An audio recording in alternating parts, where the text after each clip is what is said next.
Just presenting you, sweet mother. Sweet mother, I no go forget you for the suffer way you suffer for me. Sweet mother, I no go forget you for the Magasimba Ere. Thanks for joining me again. It's lesson number 9. Today we are going to talk about colloquialisms or colloquial speech in Shona. Now, I know we're trying to learn Shona, but why are we talking about colloquialisms?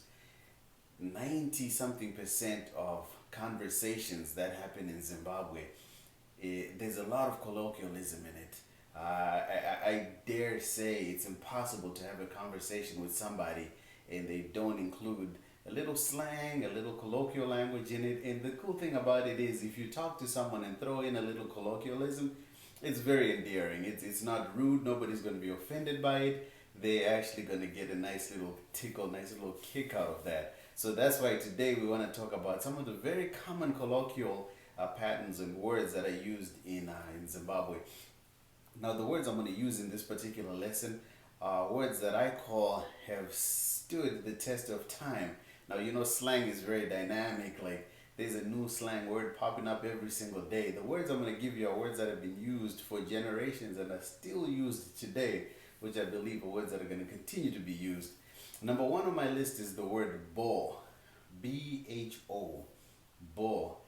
Where it originates from, I'm not too sure, but it means good, it means positive. Anything good, anything positive. People say bo.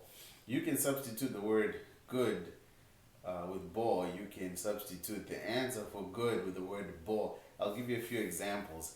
You remember in the last lessons we said famba zvakanaka, go well, have a safe trip.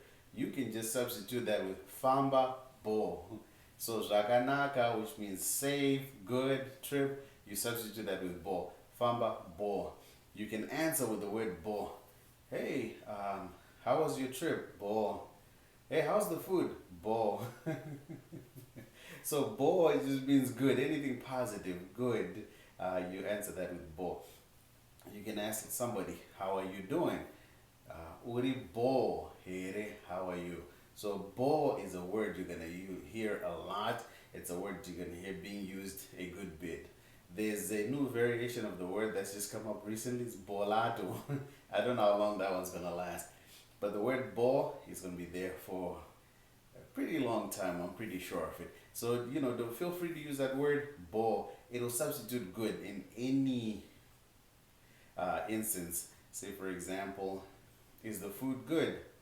Food iri bo here. Kujika kuri bo here. And then you can just answer with bo. That's a nice, another really nice word nice colloquial word to just slip into conversations every once in a while. You can even do it when you're speaking English, just throwing the word bo. You'll get a very good reaction to it. Another word we want to look at is mawan. M-A-1. Mawan is almost the opposite of bo, but not in a proper sense. Mawan usually means if something is dangerous or bad or take caution of it. I'll give you an example. So say for example, someone asks you, hey, this fruit I found on the tree, can I eat it? Hey, there's this guy, should I go and approach him and, you know, like confront him? No, animal one. This girl, you think I should go and talk to her? Animal one. So mawan is usually take caution of something. It's, you know, something worth taking caution for. Mawan. But the flip side of that same word mawan can mean extreme praise to something, that this is just really, really good. I know it's confusing, ain't it? So say for example, if you're like, man, is that guy fast? Mawan. Mawan. Oh, is that guy good at soccer? Mawan. Mawan too means just extreme, you know, like usually extreme caution, and it also means just something. Just think of it this way. It's the ultimate. Number 1. Mawan. So is it very good? If it's really, really good, mawan. If it's really, really bad, which is where the word is mostly used, mawan. So just think of it this way. Just use it to mean just something negatively cautious. So I want to take caution about this thing because the implications of it are negative. Mawan. So just think of it, mawan. No, no, thank you. Mawan. How was that test? Mawan. Means it was very difficult. You will rarely, probably not even hear anybody say mawan to mean the test was easy. Mawan. If the test was easy, I'm like, I get a ball. Remember the word we just learned? So mawan, M-A-1. One other word. So this word actually comes from pure Shona, but the way it's used is more in a colloquial sense. Sei, S-E-I, which means how. Sei. Urukufamba sei. Chinoitwa sei. How is this done? Sei. But how the word is used now is used as a greeting. Say. Shiri say. How are you? It's used as a greeting. Say. So if you see someone and you say, which properly translated would mean how. But in a colloquial sense, say means, how are you? Or shiri say, how's it going? Could he say, how is the place where you are? Say. So say is mostly used as a greeting now. Say, or just how. Should he say? So that's another word you can throw in if you greet somebody. Somebody's like, usually colloquial greetings are like in any language. Usually when you're greeting your peers and stuff, like I could never go to my dad or my mom and be like, say, should he say? Should he say I might? Nah, it doesn't work like that. So usually, unless you're joking and, you're clearly making it clear that you're joking. But, if I'm greeting somebody my age, my peer, it's like, oh, should he say? Say. What do he say? Say. That's absolutely fine. And then this word we used to use it when we were in school, and it's still used now. It's mangonjo, which means a group of cops, the cops. One cop, ngonjo. I have no clue where that word originated from, but it's colloquial for cops. Don't go that way. It's mangonjo. Hey, if we've got a problem, we can go and see them. Mangonjo. Mangonjo means cops. So I don't know if you want to address a cop directly and say, excuse me, ngonjo.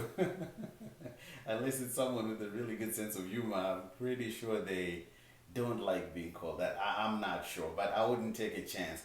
But if you're just talking among your peers or you're just talking to people like, there's a ngonjo, mangonjo. So you'll hear people use that a lot. Also talking of cops, I would say mapot. I'm guessing P-O-T. I don't know where that one came from either. Mapot. Or panimupot for one cup. Mapot. Remember the lesson we had last time on plurals? Yeah, it works in colloquial slang as well. Mapot, mupot. Then there is makeke. Makeke directly translates to cakes. It actually sounds like cake. Cake, keke, makeke. Now, that's a official Shona word because before when Shona was invented, we didn't have cakes. So this is a word that we had to come up with later to describe cakes. But cakes means anything that's really, really good because, trust me, nobody hates cake. Cake is so good. Cake tastes good. So anything that's good, it doesn't necessarily have to be food, but it can also be food. But we say makeke, something's really nice. Like say for example, someone's playing soccer, they kick a shot that just curves around the goalie and scores. Like, man, did you see that shot he kicked? Makeke. Someone buys a brand new car. Oh, wow, man, that car is really nice. Oh, it was? Oh, you should see it. Makeke. Makeke is something nice, sweet. Makeke. So you can even call that food. Like if someone's like, oh man, dude, how was the food? I see you guys ate like rice, chicken. Oh man, the food was makeke. Even if there were no cakes there, but it just describes something that's really good, nice, sweet. You can even describe a person. Here's my cake. Man, there's a new girl in class. Have you seen her? Oh, my cake. My cake. Then there's the word Maya. This one still people still use it, not just the older people, even the younger people use it. Maya just means no. So like, hey, are you going to town? Maya. Hey, do you want some of this? Maya. Are you so and so's brother? Maya. Maya. So it's Maya. Maya. Feel free to use that one. That was not, I'm pretty sure you could even speak to an adult like that and it would still be not too bad. It would still be okay. Maya. And then one other word that I really like is kule. Remember we talked about sekuru. Sekuru is either your grandfather or your mom's brother. We'll talk about relationships later. It's pretty complicated, but it's also pretty, really, really neat.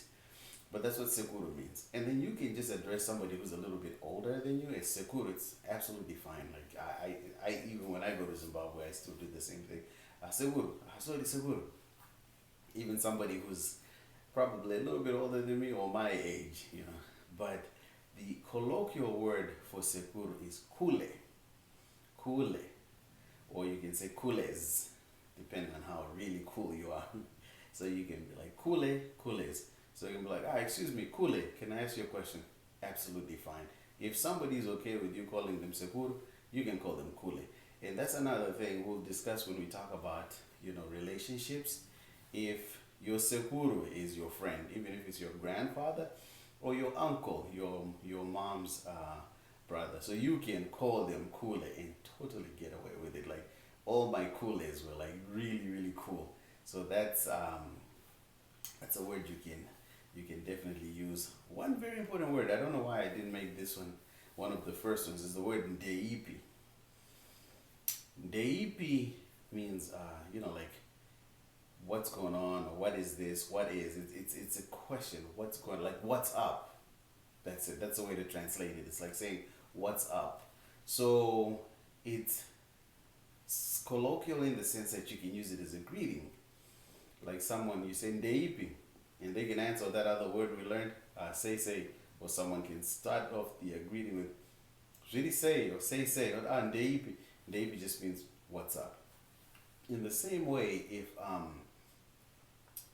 you want to ask somebody, like what's going on, there's a whole group of people, ndeipi rikutambika, ndeipi, like what's going on, what's up. So ndeipi is used more for a greeting, which just basically means what's up.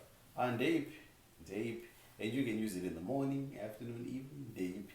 But then again, remember it's colloquial. I'm not gonna go to my mom and be like, ndeipi. I mean, unless you're really, really, good friends and you're close and you can talk like that. Ndeipi.